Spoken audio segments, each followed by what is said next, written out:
Growing up in 1980s, America was like living in a world buzzing with color, sound, and endless imagination.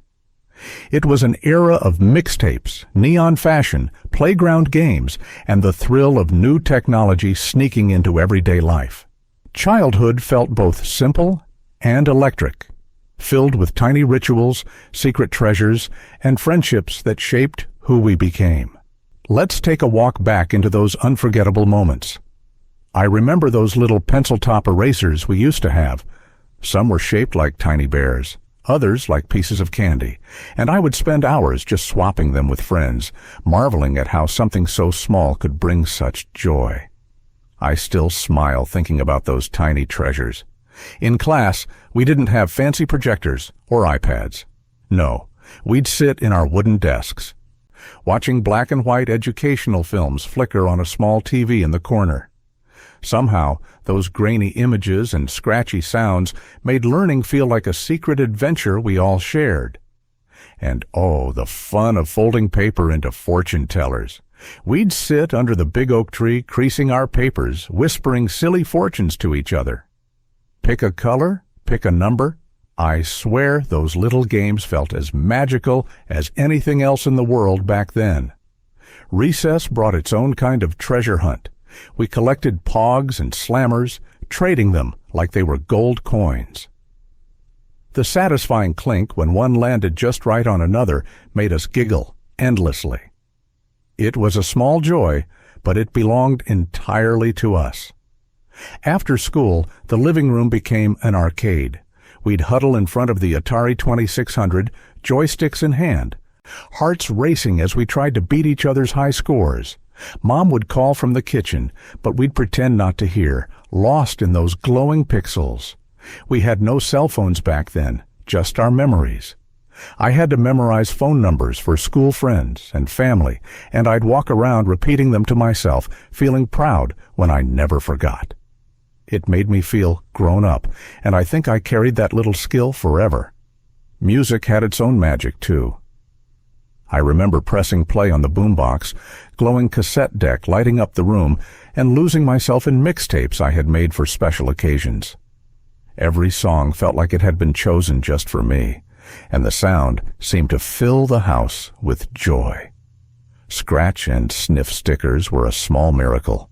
I would stick them in my notebook and inhale the fruity scents, feeling the day brighten with just a tiny whiff. The other kids would giggle as we traded cents, and it was the kind of simple happiness that seemed endless. Lunch was a battlefield of trading garbage pail kids' cards. I can still picture the sly glances, the whispered deals, and the triumphant smile when I finally completed a set.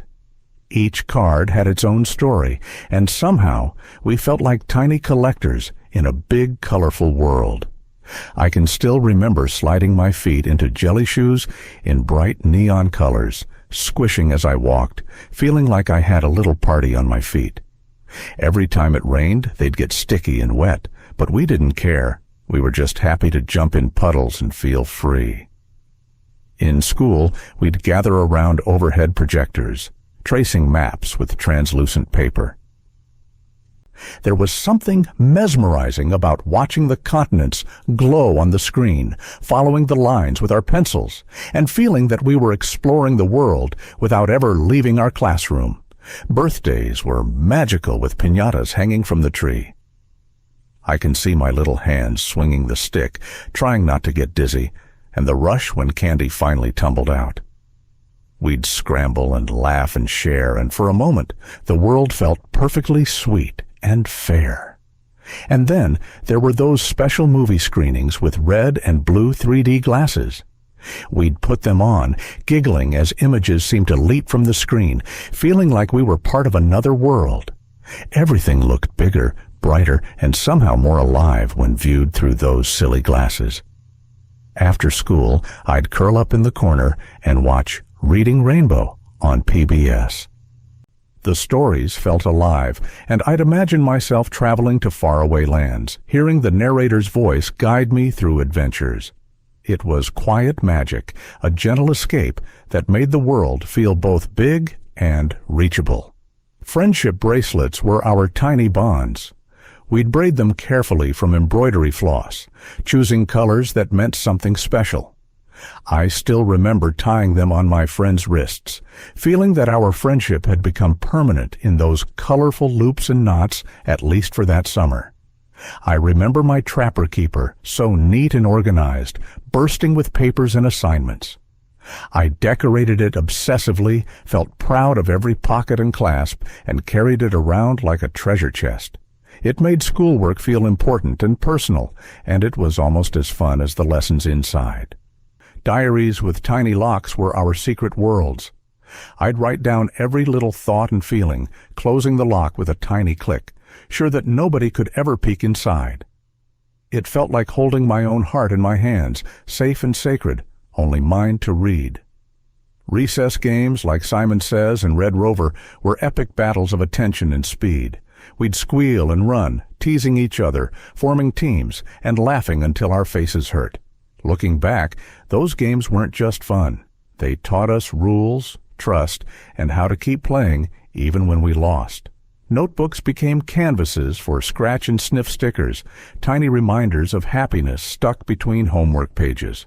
Opening them later would bring back a rush of scents and memories, and I'd smile at the little child I once was, who believed that a strawberry smell could make the day better. And of course, the dolls, the Cabbage Patch Kids and Strawberry Shortcake, felt almost alive. We cared for them, dressed them, and sometimes whispered our secrets to them. Looking back, they weren't just toys. They were tiny companions, reflecting a world that was big, bright, and full of wonder for a child. I remember slipping into my acid-wash jeans and members-only jacket, feeling like I had the coolest outfit in the world. Walking down the street, I'd catch glimpses of friends doing the same, and somehow, just wearing those clothes made every day feel like an adventure. There was nothing like walking home with a Walkman strapped to your belt, mixtape playing loud enough for only you to hear. I'd sing along quietly, imagining the lyrics belonged to me, feeling the rhythm in my chest, and thinking that no one could ever understand how perfect that moment was. On rainy afternoons, I'd spread the light bright on the living room floor and create glowing designs, carefully placing each colored peg. The little lights would shine like tiny stars, and I'd feel a proud ache in my fingers as I admired my miniature masterpieces. I must have memorized every Michael Jackson song for talent shows at school. I'd practice in front of the mirror, copying his moves and expressions, imagining the applause, and feeling the thrill of believing for just a moment that I could be just as unstoppable and magical as he was. Trading baseball or football cards in gym class felt like a secret economy. We'd huddle in corners, whispering deals, trying not to get caught by teachers, and celebrating when we finally got that one card we had been chasing. Those tiny rectangles meant more than anyone outside our world could imagine. Watching movies on VHS was its own adventure. You had to rewind the tape by hand, feel the reel spin, and wait for the picture to appear perfectly on the TV. Each movie night was an event, from setting the lights just right to sitting cross-legged on the carpet in anticipation. Saturday mornings were sacred, reserved for cartoons. We'd wake early, eat sugary cereal, and race to the TV, knowing that only the first shows were worth watching. There was no pausing, no streaming, just the magic of being present, laughing at characters who seemed to belong in our living rooms. I remember the first time I used a graphing calculator in school. Pressing the buttons and watching equations transform into neat, complicated graphs felt like sorcery. Suddenly, math wasn't just numbers on a page. It was a secret language I could command, and I felt proud to know it. Lunchables were the coolest thing to show off. I'd open the little plastic tray, separating crackers, cheese, and slices of meat like a tiny gourmet, and trade pieces with friends. Eating felt like a celebration of independence, and every bite was a mix of fun, flavor, and newfound coolness. We passed notes folded into triangles with utmost care, slipping them across desks without getting caught. Each note was a secret, a tiny piece of our lives, and I'd reread them endlessly, cherishing the thrill of communication that didn't need phones or texts, just paper and imagination. Rotary phones were exercises in patience and skill. I'd practice dialing numbers as fast as I could, spinning the dial and hearing the satisfying clicks. It was a small triumph to complete a call without mistakes, and I remember feeling very grown up, proud of mastering that little ritual. Friday nights meant the Muppet Show. I'd curl up on the couch, laughing at Kermit, Miss Piggy, and Fozzie Bear, imagining myself in their wacky musical world. Somehow, their antics made the end of the week feel special, like magic that could carry me straight into the weekend. I was one of the early Beanie Babies collectors, clutching my little stuffed animals with pride. I'd arrange them on shelves, line them up, and imagine stories for each one. Even before the craze took off, they were tiny friends who made my room feel like a soft, colorful kingdom. We played outside until the streetlights flickered on, signaling reluctantly that it was time to go in. Bikes, jump ropes, tag, and hide-and-seek filled the neighborhood, and the evening air smelled of grass and adventure. Looking back, those nights were endless, a perfect stretch of freedom and laughter. I'd wear leg warmers and scrunchies, high ponytail bouncing as I walked, feeling like I had discovered a secret style only we understood. We'd compare accessories at school, trade hair ribbons, and somehow these small touches made every day feel like a personal performance. Blowing up balloons for classroom parties was messy work. Chalk dust would cling to my hands, fingers sticky from rubber, and yet the satisfaction of seeing the room transform with color and laughter made every pop and twist worth it. I can still feel that chaotic joy. Claymation holiday specials were mesmerizing. I'd sit with wide eyes, captivated by the slow-moving figures and tiny sets. The painstaking detail and magical movement made every story feel precious, and I'd carry the images in my mind long after the credits rolled, imagining worlds made entirely of clay. Learning cursive with fountain pens and blotting paper required patience. I remember the scratch of the nib and the soft smudge of ink if I wasn't careful. Each elegant letter felt like a secret skill, a small triumph, and I'd show off my best handwriting like it was art. We rode bikes down neighborhood streets without helmets, feeling the wind whip our hair and the pavement flying beneath our wheels.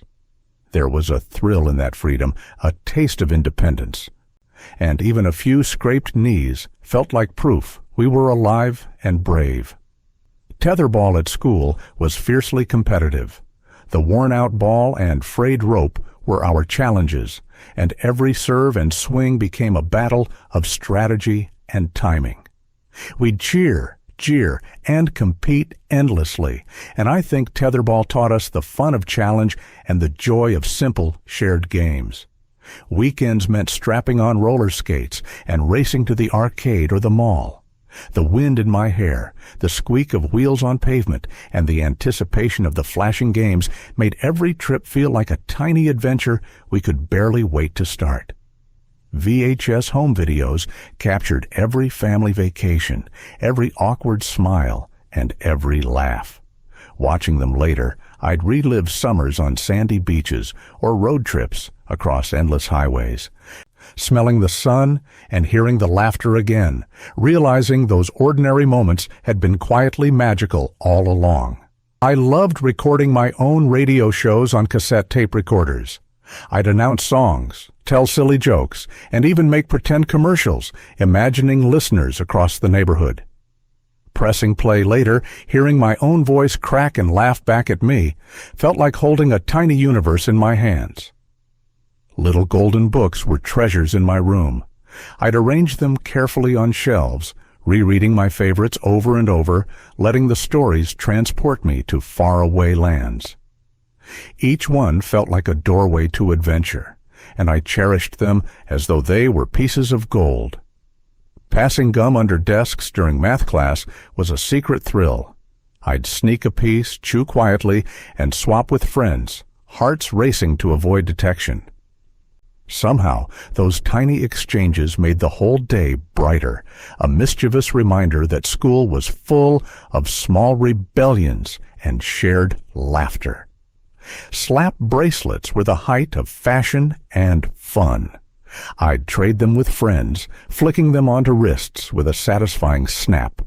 The colors and patterns seemed endless, and I remember comparing our collections with pride, feeling like we had discovered a little magic that belonged only to us. Coloring books were sacred pages, and I'd obsess over every line, sometimes staying inside, sometimes letting colors spill over freely. Each page was a tiny world, a reflection of imagination, patience, and pride. I'd sit for hours, completely absorbed in making something beautiful with just crayons and paper. Drive-in theaters were family adventures, station wagons lined up under the stars, and we'd pile in blankets and snacks, feeling the excitement hum through the car. The movies felt enormous and alive, the sound vibrating through the seats, and every laugh or scream from the screen became part of our own story. I spent hours perfecting hula hoop tricks on the front lawn. Spinning the hoop, letting it circle my waist, and trying to keep it going as long as possible was an art. Friends would cheer or giggle at my flops, and even when I fell, it felt joyful and triumphant. Dungeons and Dragons in the basement was a world of imagination. We'd huddle with dice and character sheets, weaving stories and battling dragons that existed only in our minds. The thrill of teamwork, strategy, and storytelling made hours disappear, leaving only laughter, excitement, and the spark of creativity. Sugary cereal with marshmallows shaped like cartoon characters was breakfast heaven. Pouring milk over bright shapes and crunching the sweet pieces made mornings feel festive. We'd talk about which shapes were our favorites, sometimes eating them quickly to savor the colors and designs before they got soggy. Before school, Saved by the Bell reruns were a secret treat. We'd sneak a few minutes of Zach, Kelly, and Screech, laughing at their antics and imagining ourselves in their world. The episodes felt like tiny capsules of high school drama, humor, and friendship, perfect for starting the day with a smile. Art class meant making collages from old magazines. I'd cut, paste, and layer images carefully, letting colors and words form stories across the page. The process was messy, absorbing, and satisfying, and when I stepped back, I felt like I had created something entirely my own, a little masterpiece of imagination. Memorizing my locker combination by heart was a small triumph. I'd spin the numbers, open the door confidently, and feel a tiny surge of independence.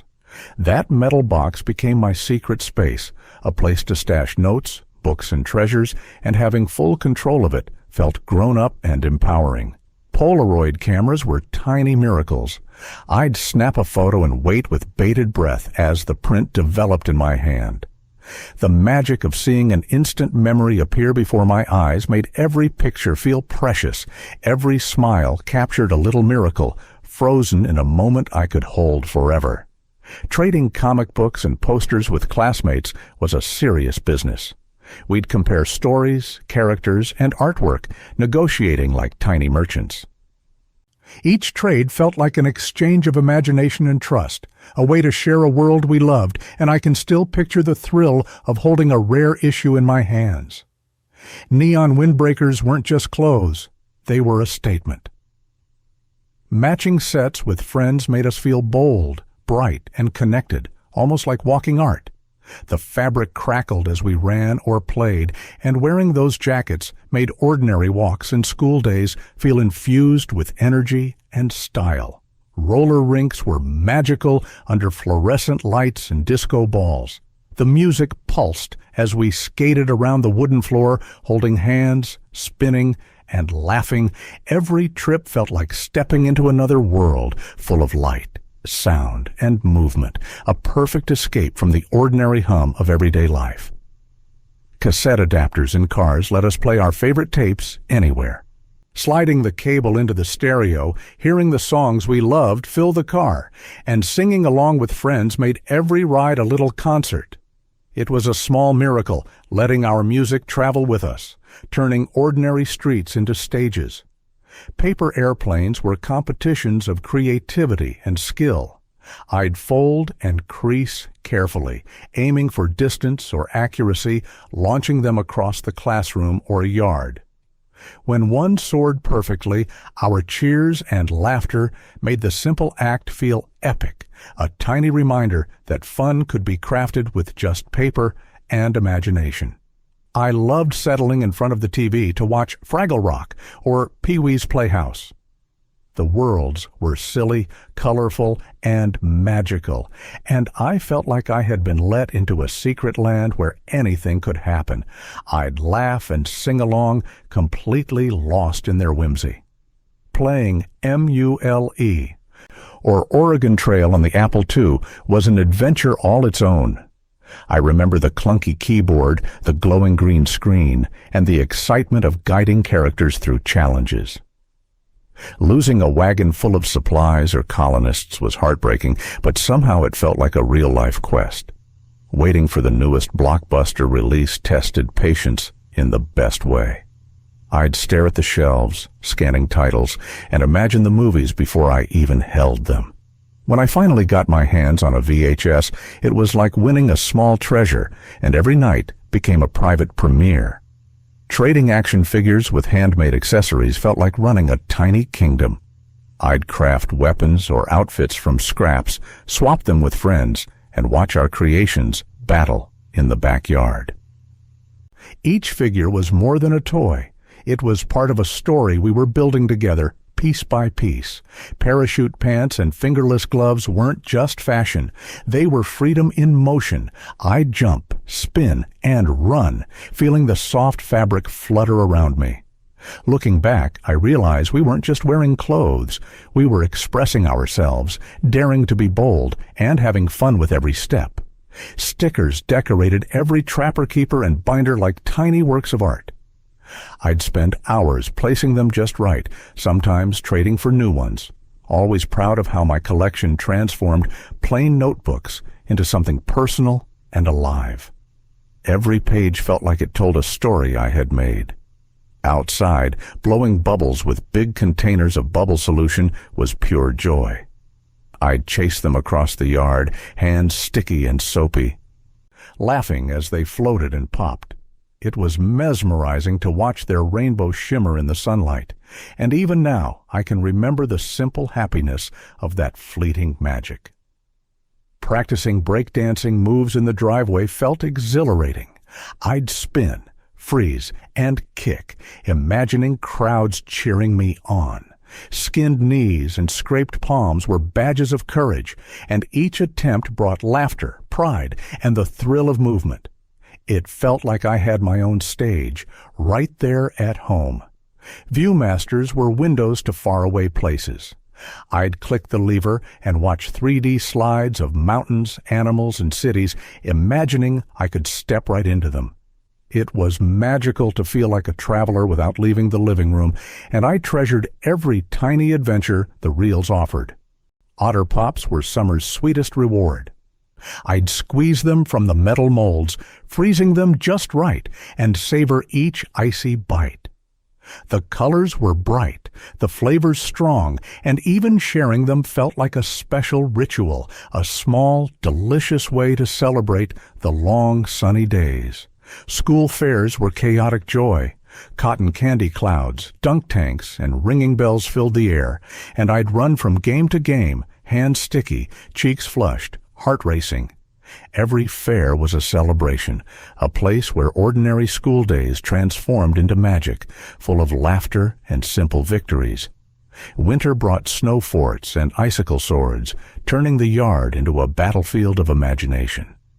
I'd dig, shape, and defend my icy castle, laughing as friends charged and slid. Cold hands and rosy noses didn't matter. The thrill of adventure, creativity, and friendship warmed every moment. My buddy dolls were more than toys. I'd feed them, dress them, and tuck them in, imagining them as companions in my little world. Caring for them felt important and grown up. and the routines of washing, feeding, and playing gave me a sense of responsibility that was playful and tender.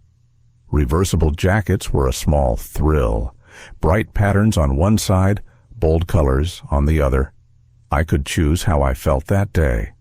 Wearing them made me feel in control, stylish, and ready for anything, whether running down the street or just walking to school with a friend by my side.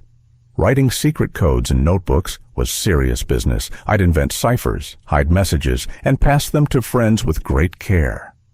The thrill of secrecy, the joy of decoding, and the sense that we had our own hidden language made every day feel like a tiny, private adventure. Finger paints transformed our classroom into a messy rainbow. I'd smear, dab, and blend, watching colors swirl and merge into something new. The sensation on my hands, the freedom of creation, and the pride of seeing a completed poster gave me a joy that textbooks could never offer. Star Wars marathons on local channels were epic events. I'd sit cross-legged, popcorn in hand, watching Luke, Leia, and Han battle the galaxy. Even with grainy visuals and fuzzy sound, the stories felt larger than life, and I'd pretend I was part of the adventure, lightsaber in hand, ready to fight. Glow worms lit up my bedroom with soft, comforting light. I'd fall asleep staring at their gentle glow, feeling a tiny friend was watching over me. Somehow, those little night lights made the dark feel safe. And the world beyond my bed seemed less intimidating, filled instead with warmth and comfort. Bike-mounted speakers brought my Walkman tunes outdoors. I'd ride through the neighborhood, music trailing behind me, feeling unstoppable. Friends would wave, and the world seemed alive with rhythm and possibility.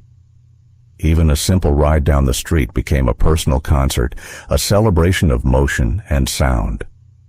Scratch-off lottery-style stickers from cereal boxes were little treasures. I'd peel them carefully, revealing hidden images and collecting them obsessively. Each sticker felt like a secret reward, a small thrill that brightened breakfast and made ordinary mornings feel full of surprise and delight. Blowing up rubber balloons to enormous sizes was a true test of patience and strength. I'd laugh as they stretched beyond belief, holding my breath to see how big I could make them before popping. Every burst brought shrieks and giggles, and it felt like magic in those simple games. Metal lunchboxes with thermos bottles inside were treasures we carried proudly. I'd open mine at lunch, marveling at the cool designs, and pour soup or cocoa from the thermos. There was a ritual to every meal, a sense of care and preparation that made midday feel special and grown up. School dances were magical, especially when we brought our own cassette tapes of mixtape songs. The music blared through the speakers as we danced, laughed, and tried to impress our friends with moves we'd practiced at home. Every beat seemed to make the world spin just a little brighter. Coloring with scented markers was a delight for all the senses. I'd press colors to paper, inhaling strong, fruity smells as I filled each space. Sometimes the ink stained my fingers, but the joy of creating, mixing colors, and leaving fragrant trails made the hours disappear in pure happiness. High-top sneakers with colored laces were more than shoes. They were statements. I'd lace them carefully, imagining every step I took was a performance.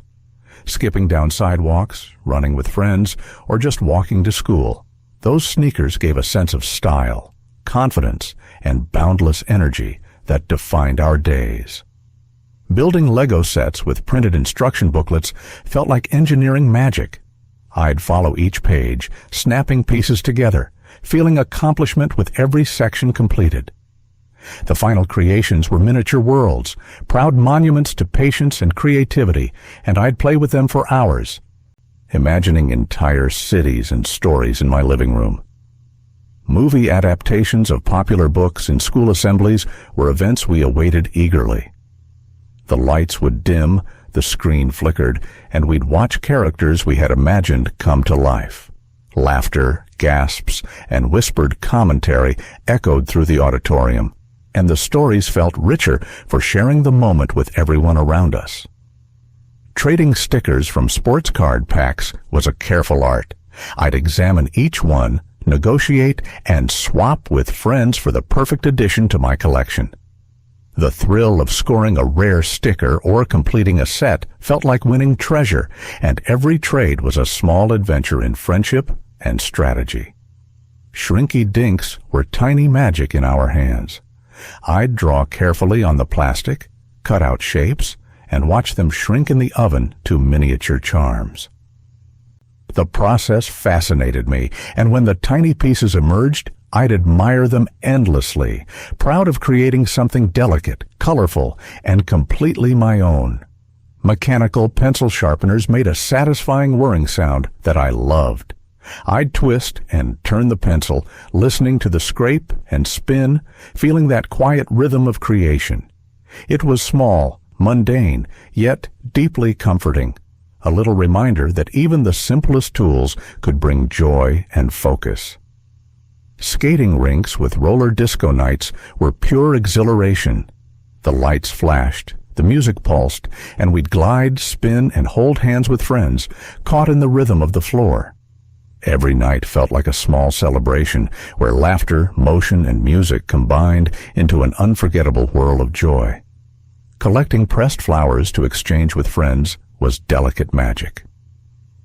I'd flatten blooms between books, waiting patiently for them to dry, then trade or decorate cards. Each flower was a tiny memory of a season, a friendship, or a moment, and the care we took made these simple treasures feel eternal. Metal yo-yos with bright strings were playground companions. I'd flick, spin, and master tricks, sometimes failing spectacularly, other times astonishing friends. The rhythmic click and bounce became a game, a challenge, and a source of pride. And I still remember the exhilaration of making a yo-yo obey my hands. Playing Mother May Why or statues in physical education was more than fun. It was strategy, laughter, and careful calculation. We'd freeze mid-step or tiptoe with precision, hearts pounding in anticipation. Every win felt like a triumph, every fall a lesson. And the games carried a joy that stayed with me long after recess. Glow in the dark stars covered my bedroom walls like tiny galaxies. At night, I'd lie in bed, eyes wide, tracing constellations and imagining I was floating in space. The soft light gave comfort and wonder, a reminder that even in darkness, small points of brightness could fill the world with magic. Fingerless knitted gloves weren't just warm, they were statements of style. I'd wear them in school, showing off colors, patterns, and the little quirks of knitting. They made me feel unique, creative, and ready to take on the day, adding flair to ordinary moments in ways only children of that time understood. Sesame Street episodes with Muppet segments and sing-alongs were comforting companions. I'd sing, dance, and learn lessons alongside Big Bird, Elmo, and Oscar, feeling part of their world. Those routines carried wisdom, laughter, and warmth, and I think the memories of those mornings still linger, gentle and bright in my mind. Trading VHS tapes of rare cartoons was an underground thrill. I'd carry my precious tapes, swap carefully, and marvel at episodes I hadn't seen before. Every trade felt like gaining a secret treasure, a glimpse into worlds beyond my own, and a connection with friends who shared my passion for stories and animation. Slap-on digital watches with neon displays were miniature marvels. I'd snap them onto my wrist, watch the glowing numbers, and feel a spark of pride. They weren't just timekeepers. They were futuristic gadgets that made me feel connected, stylish, and grown up, all while measuring the moments of childhood I cherished so much. Passing around handwritten zines about favorite bands or hobbies was like sharing a piece of our hearts. I'd scribble pages full of art, lyrics, or thoughts, carefully copy them, and trade with friends. Holding someone else's zine was like entering their imagination, and the process made us feel creative, important, and endlessly connected.